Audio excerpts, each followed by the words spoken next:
Welcome, my dear students, to my channel Civil Knowledge. So, today we will start a new module, that is Module 2.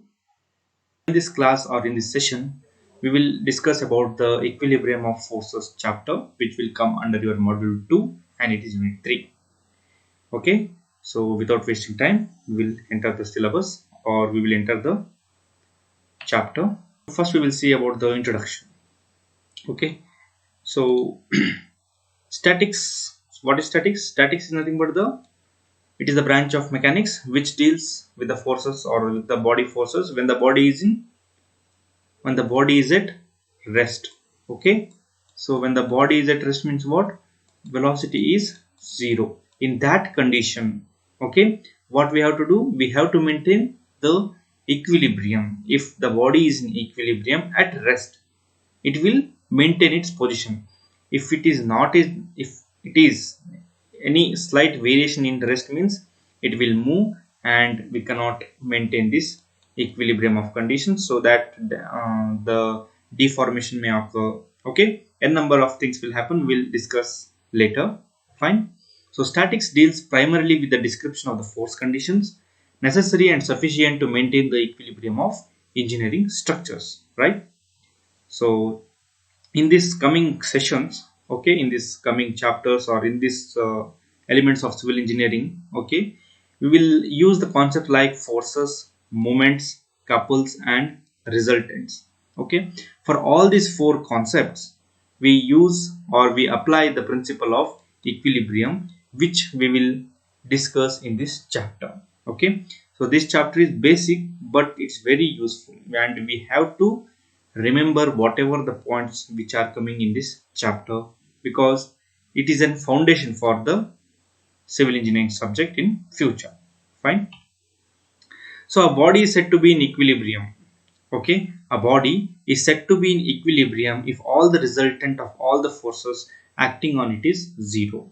Okay, so that resultant is equal to what? Summation of F is equal to 0. What they are telling means, if I consider this as a body, it is said to be in equilibrium when all the forces, if the resultant of all the forces, so how many forces acting on that, it's not important, the resultant total. So what I'm telling, F1, so this is F2 and this is F3 and this is F4. Okay, so four forces are acting on this particle. So let us take, I'll take this as 2 kilonewton, this is at 2 kilonewton, this is minus 2, just to show, I'll show this as 3 and this is minus 3. Okay, they will ask to find this body is in equilibrium or not. In such condition, what we have to do? We just have to equate the equation in resultant. So what is resultant? Summation of all the forces, that is F1 plus F2 plus F3 plus F4.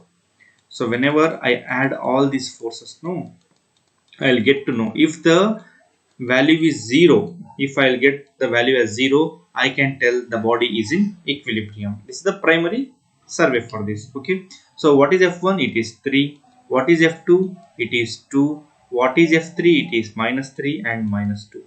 So this 3, this 2, this 3, this 2 cancels. So R is equal to what? 0. So I can tell that this body is in equilibrium. Okay, so this equation is very important, that is resultant. So any conditions will also, the three conditions are there, we will discuss about them also. Just now remember that. So a body is said to be in equilibrium if the resultant of all the forces acting on it is 0. Okay, so next we will see equilibrium equation for a particle.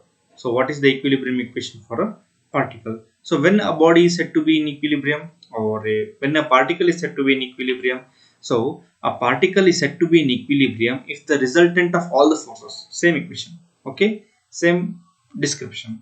So a particle is in equilibrium if the resultant of all the forces acting on the particle is equal to 0. So this is the particle. So two forces are coming in. On the other hand, two forces are going out of that particle. So inwards and two outwards. maybe they have the same magnitude, okay, so that the particle is in equilibrium. So if any one of the forces are, if I take this as 5 and this as 4, so to be this particle to be in equilibrium, so one of the forces must be what, 4, and one of the forces should be 5. It's not, it is negative of 4 and negative of 5. Okay, if this is the condition, the body is in equilibrium. If slightly the magnitude changes, then the body is not in equilibrium. We will not get the resultant as 0. We will get some value. If the resultant is will not, it is other than 0, the value of the resultant is other than 0, then we can tell that particle is not in equilibrium. Then we have to make, or we have to add necessary forces to make it as equilibrium. We will learn about that. Okay, so for this slide, what we can tell, a particle is said to be in equilibrium if the resultant of all the forces acting on a particle is equal to 0. So next we'll see, so equilibrium of forces. Now we will come to the chapter. So equilibrium of forces, what is this? So any system of forces acting on a body, any system of forces acting on a body are said to be in equilibrium when the resultant of all the forces is 0 and algebraic sum of the moment of all the forces is 0. Correct? So any system of forces acting on a body are said to be in equilibrium when the resultant, so what I did, the resultant of all the forces is 0, and also the algebraic sum of the moment of all the forces is also 0. So two conditions are there which we need to satisfy. Why this algebraic sum of the moments? So whenever a body is considered and we consider the force which are coming on it, so by the virtue of the property of the force, so the forces which are acting on this particle, if it is purely horizontal and purely vertical, this condition we don't want, the algebraic sum of the moments. But sometimes what happens, the force will not be purely horizontal or purely vertical, it will be inclined like that, or it will be at some degree. Okay, so whenever the force is inclined, what we have to do, we have to resolve the forces, and without resolve with by resolving that forces, we have to take the moment at a point which we consider, and when we do that, the algebraic sum of the moment of all the forces should be equal to 0. Okay, it is easy. I'll show you when I'll solve the problems. Okay, don't worry. Now, so what is equilibrium of forces? Any system of forces acting on a body are said to be in equilibrium when the resultant of all the forces is 0 and algebraic sum of all the forces is 0. So now we will see the conditions of equilibrium. So whenever a body is said to be in equilibrium, it should pass three conditions. So what are the conditions? We will see. A system of forces is said to be in equilibrium when the sigma summation h is equal to 0, summation of v is equal to 0, and summation of m is equal to 0. So what is the summation of h? So h is nothing but it is the algebraic sum of the horizontal component of forces. Sigma v, algebraic sum of vertical component of forces. Algebraic sum of moment of forces about any point which we consider it is what, moment. Yeah, okay. So any system of forces is said to be in equilibrium when all the horizontal forces, if it is purely horizontal, we will directly take a horizontal forces only. If it is inclined, means we will resolve it into pure vertical and pure horizontal, and we will take only the horizontal part of it whenever we consider this one, that is summation of h equal to 0. Okay, summation of v equal to 0, that is summation of all the vertical forces is equal to 0, and summation of the moment equal to 0 about any point which we consider.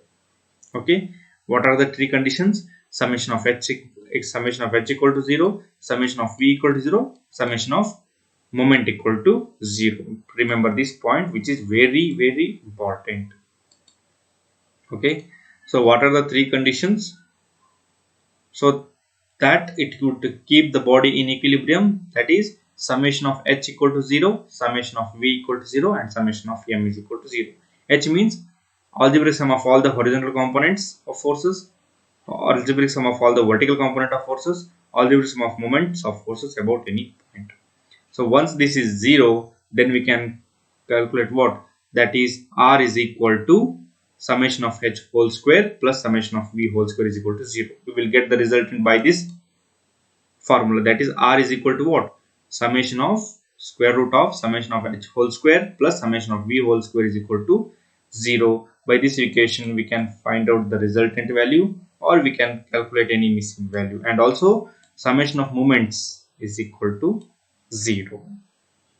Fine. So keep this formula as, we have to remember this formula. This R is equal to summation of sigma H whole square plus sigma V whole square is equal to 0. Sigma moment of all the algebraic sum of moment of forces is equal to 0. And you have to, these are the three conditions which will keep the body in equilibrium.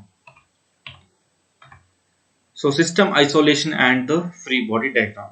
Okay, these are, we are doing just basics. So what is the system isolation and the free body diagram, we will see. So to analyze and represent clearly, so whenever a body is given, so we should analyze it. Okay, analyze whenever a problem or a body it is given, no, we should analyze and represent clearly and completely all the forces acting on a body.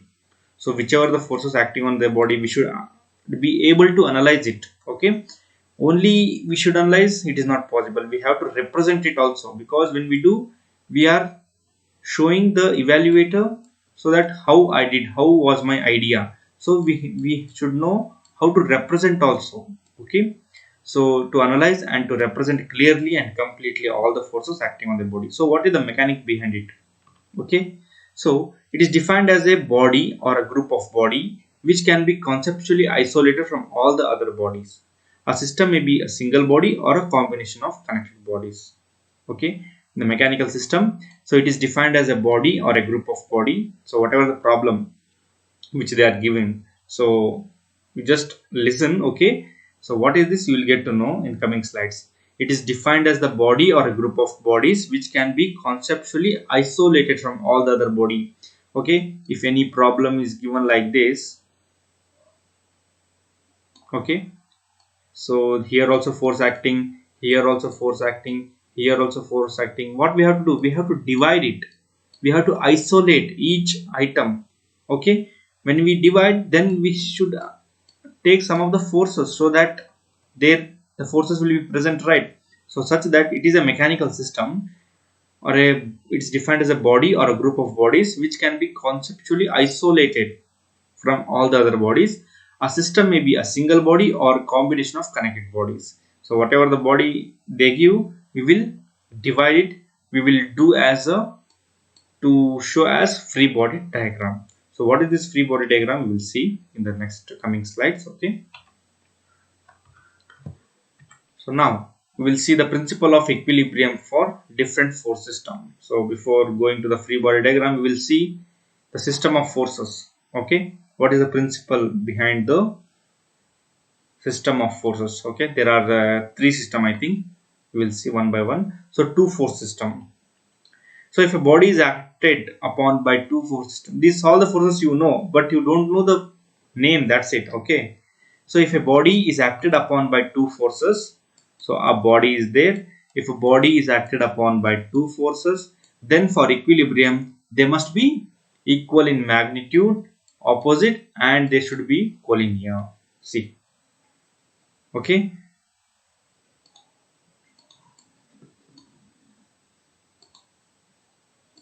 so a body is acted upon by two forces. Two force system means what? If a body is acted upon by two forces, see, this is the body, it is acted upon by two forces, F and this also F. Okay, so whenever it is acted upon by two forces, to maintain equilibrium, this force, this F and this F should be equal in magnitude. Okay, they should be opposite in direction. See here, the direction, see, this is arrow like this, means this is moving like this, and here arrow you see, this is moving like this, correct? So the directions must be opposite, but magnitude must be same. What is the meaning of magnitude must be same? If it is 5 kilonewton, this is also 5 kilonewton force. Collinear means that should be in the same line, means the force of the line of action of the both forces should be in the same line. So if a body is acted upon by two forces, then for equilibrium they must be equal in magnitude. Yes, they are equal in magnitude. They should be opposite. Yes, this is opposite. This is going this way, then this is going this way. And collinear, they are on the line of action is on the same line. If this conditions are satisfied, then we can tell that the body is in equilibrium for two force system. So next one we will see the three force system. So if a body is acted upon by three forces, three force system means the body is acted upon by three forces, then for equilibrium resultant of any two forces, must be equal, opposite and collinear with the third force. So what is the condition? If a body is acted upon by three forces, yes, it is acted upon F1, F2 and F3. Okay, then equilibrium resultant of any two forces. So if I take F1 and F2, okay, so its resultant is what? This R. So R is the resultant of F1 and F2. This resultant R should be equal, opposite and collinear with the third force. So this is collinear. So this 3D diagram, no, actually it is in the same line of action. Okay, so F1 and F2 is equal to R, and R is equal to what? F3. Means what I am telling is, if F1 is 1 kilonewton force, 1 kilonewton, leave it. If F1 is A kilonewton force, F2 is B kilonewton force. Okay, so this R value is what? From both A and B, it is C kilonewton force. And this C kilonewton force is such that, okay, the F3 value is what? Minus C. This is C. That is same in magnitude, opposite in direction, and they are collinear with each other, the resultant and the third force. If we take F1 and F3, the resultant will come here. Okay, if we take F3 and F2, the resultant will come here. Okay, this resultant should be collinear with the third force, F1. Okay, so it is just a systematic formation. So we will discuss whenever we solve about the problem. So next one is four force system. So a body is acted upon by four forces. Then for equilibrium, the resultant of any two forces must be equal, opposite and collinear with the resultant of the remaining two forces. See here, if a body is acted upon by four forces, so F1, F2, F3, F4, then for equilibrium, the resultant of any two forces. So if I take the resultant of F1 and F2 force as R2 and F3 and F4 as R1, this resultant of these forces F3 and F4 and resultant of F1 and F2 should be in collinear, opposite and equal with the resultant of the remaining two forces. See here, F1 and F2, the resultant is what? R1. So F1 and F2, where will the resultant come? Here, R1. So here F4 and F3, the result will come here, that is R2. So R1 and R2 should be what? Equal in magnitude, and they are opposite and they are in collinear with the resultant of remaining two forces. Okay, so this is about the four force system. So two force system, three force system and four force system. So why I am telling, so this concept is important. It will be, we require this concept while we solving the problem. Okay, so next we will see the equilibrant. So what is this equilibrant? So an equilibrant is a force equal in magnitude, opposite in direction. Okay, equal in magnitude, opposite in direction and collinear with the resultant. If an equilibrant is added to a current system of forces, then the system will be in equilibrium. Okay, so an equilibrant is a force equal in magnitude with what? With the resultant. Okay, an equilibrant is a force equal in magnitude, opposite in direction and collinear with the resultant. If an equilibrant is added to the concurrent system of forces, then the system will be in equilibrium. What they are telling is, see, here is the system of forces. So on this particle, X force is there, Y force is there. From both this X and Y, we will get a resultant force, that is R. Okay, so this is the particle. So on this particle, X force is there and also Y force is there. Okay, due to this X and Y, we will get a resultant what, that is R. So as the force, resultant force is in this direction, this particle will move in this direction, right? This particle will move in this direction, but we don't want it to move. We don't want this particle to move. We have to prevent it, or we have to add another force which is equal in magnitude of resultant. So the force which is equal in magnitude of the resultant, opposite in direction and collinear with the resultant. So with the same force, I'll add another force here and I'll name it as E. So this force is called as what? Equilibrant. So an equilibrant is a force which is equal in magnitude, opposite in direction and collinear with the resultant. Okay, if this equilibrant is added to the concurrent force system of forces, then this system will be in equilibrium. This particle will be in equilibrium. The particle will not move and it will come at rest. Okay, see, so this is the equilibrium condition. So this equilibrant is a force equal in magnitude, opposite in direction and collinear with the resultant, and is collinear with the resultant.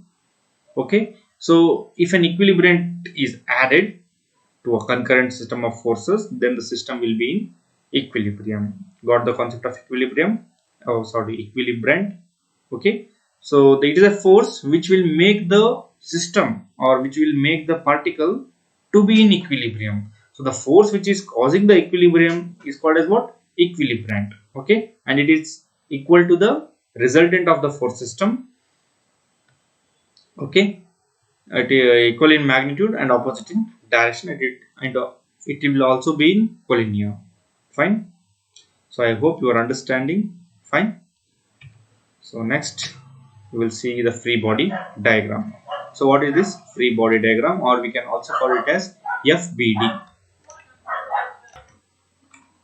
So to apply equilibrium equations, so what is the equilibrium equations? Tell me now. Sigma h equal to 0, summation of v equal to 0, and summation of m equal to 0. So these are what the equilibrium conditions. So to apply equilibrium equations, we must know for all known and unknown forces acting on a particle. So to apply these conditions on any of the system of forces, what we must know? We must know all the known and unknown forces acting on a particle or a system of forces on which we are going to deal with that. Okay, which we are going to apply on it now. So the best way to do this is to draw a free body diagram of the particle. Okay, so to know the all the known and unknown forces on a particle, we have to draw what? Free body diagram of that particle to know the known and unknown forces. So a FBD can be defined as what? A diagram showing the particle under consideration and all the forces and moments acting on that particle. So it is just a diagram showing the particle under consideration, means it will show. Free body diagram is whenever a particle is in under the forces, it will show what are the forces acting on it, how the forces is acting on it. Okay, what are the known forces and what are the unknown forces. Okay, we will see what is free body diagram. Okay, a diagram showing the particle under consideration and all the forces and the moments acting on this particle will be represented by the free body diagram. So this is a sketch that shows the particle is free from its surrounding with all the forces acting on it. Okay, just so whenever I solve the problem, then you will correctly understand what I am going to tell you. Okay, so if there is a system, see, I'll try to show you. So consider this as a frame. Okay, on this frame I will consider 2 points. Okay, here also force acting, here also force is acting. What I do, I'll isolate this particle here. Okay, I'll make it free. Okay, I'll just draw the particle only, and I'll draw whatever the forces acting on it. So this force is acting, so this one. Okay, due to this force is also acting due to the member, so this force is also acting. So another support is there, support is also I am taking. Just I am taking what? The forces acting on that particle and making it free from this isolation. So to make our problem easy, we are considering this free body diagram. Okay, we will know about it. Okay, so next one is the force types. So before knowing about the free body diagram, we should know the force types. So what are the active forces and what are the reactive forces?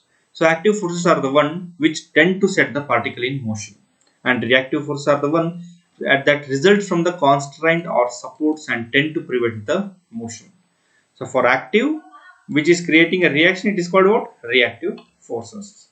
So for example, see, this is the whatever this bulb or a zoomer, it is the object which is held, okay, on the ceiling, right?